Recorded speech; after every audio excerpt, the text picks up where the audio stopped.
وَلَا تَشْتَرُوا بِآيَاتِي ثَمَنًا قَلِيلًا، اور مت سودا کرو میری آیتوں کا تھوڑی قیمت کے بدلے، وَإِيَّايَ فَاتَّقُونِ، اور مجھے سے ڈرتے رہو۔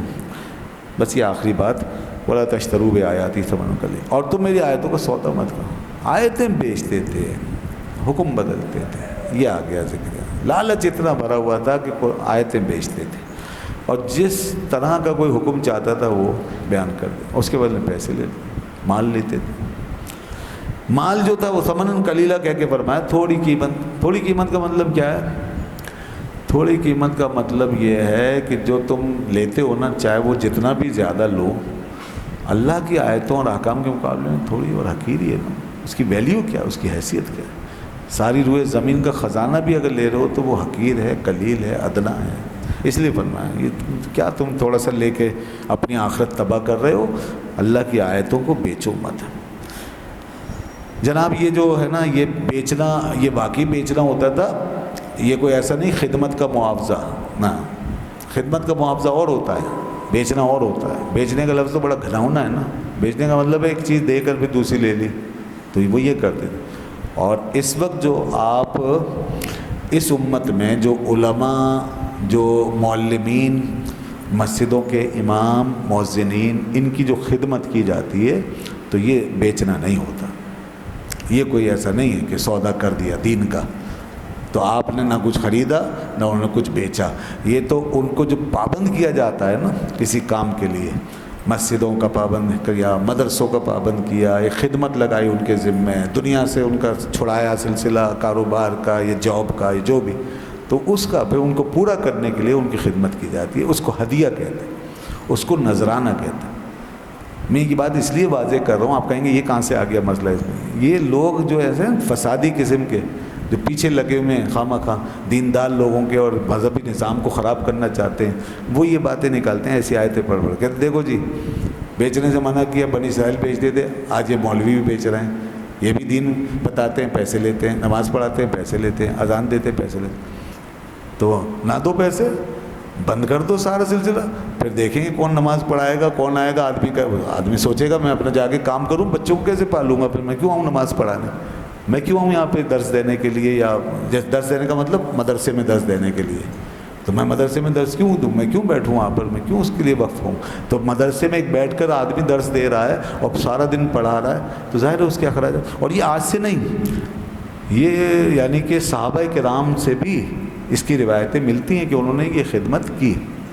ہاں کسی کو کسی کام، بلکہ نبی کریم صلی اللہ علیہ وسلم نے مکہ مکرمہ میں جس شخص کو اذان دینے کی معمول فرمایا، اسے روزانہ 1 درہم ملتا تھا، درہم دیا گیا اسے۔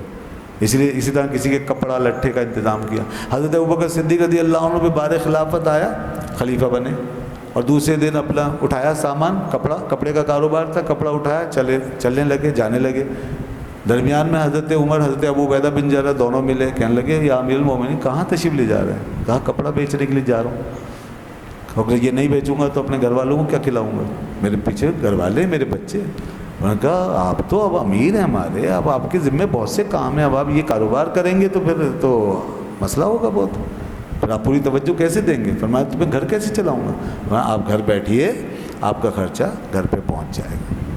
چنانچہ انہوں نے باقاعدہ روزانہ آدھی بکری وہ وقف کی بیت المال سے، ان مسلمانوں نے آدھی بکری حضرت ابوبکر صدیق رضی اللہ عنہ کے لیے، پھر بعد میں اضافہ ہوا وغیرہ جو بھی تھا، یہ سلسلہ وہیں سے شروع ہو گیا۔ تو اس لیے جو لوگ یہ سمجھتے ہیں کہ یہ جتنے دینی کام ہیں اس پہ کوئی اجرت نہیں لینی چاہیے، نہیں، جو پابند کیا گیا ہے وہ اجرت لے سکتا ہے۔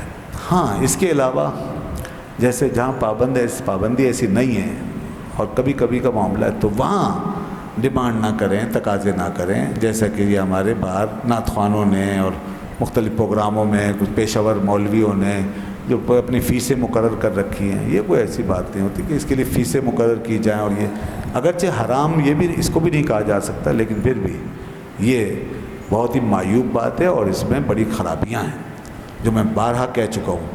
جب آپ کسی کو اس طرح لوگ فیسیں رکھ کر طے کر کے اور تقریریں کریں گے اور یہ نعت وغیرہ پڑھیں گے تو اس میں ماحول پہ بڑا اثر پڑتا ہے، اور وہ اس طرح کہ پھر لوگ جو ہیں وہ پھر زیادہ سے زیادہ کمانے کی سوچیں گے، بینک بیلنس بنائیں گے، اور دین میں جو ایسی چیزیں ہوں گی نا مزیدار قسم کی، بس وہ جس سے کہ ماحول بنے اور بار بار ان کو ملے موقع آنے کا، تو وہ نکال کے بیانوں کریں گے اور پھر اس طرح اپنا پیسہ مال بڑھائیں گے اور دین کو بگاڑیں گے. یہ ہو بھی رہا ہے معاشرے.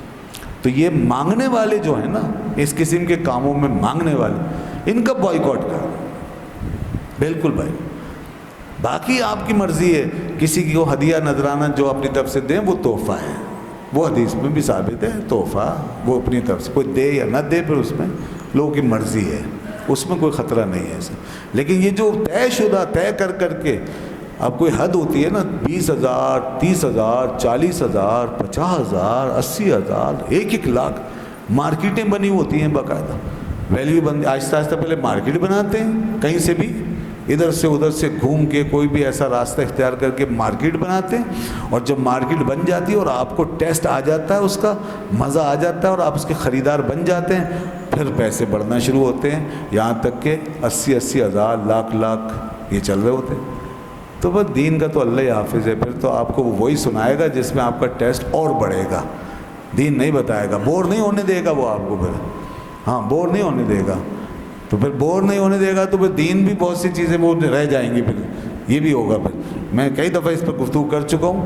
تو اس لیے اس کا خیال کرنا چاہیے کہ آپ دیکھا جائے کہ ہم کہاں جا رہے ہیں، کیا سن رہے ہیں، کس کو موقع دے رہے ہیں، اور کون لوگ ہیں، پروفیشنل ہیں نان پروفیشنل. اس کا فرق ضرور کریں، پروفیشنل اور نان پروفیشنل بہت ضروری ہے. اب تو عورتیں آ گئی ہیں میدان میں، باقاعدہ فیس رکھ کے میلاد پڑھنا لاؤڈ اسپیکر پہ، اور طے شدہ جی اتنا دو، پھر اسپیکر لگاؤ وغیرہ، یہ تک ہو گیا ہے.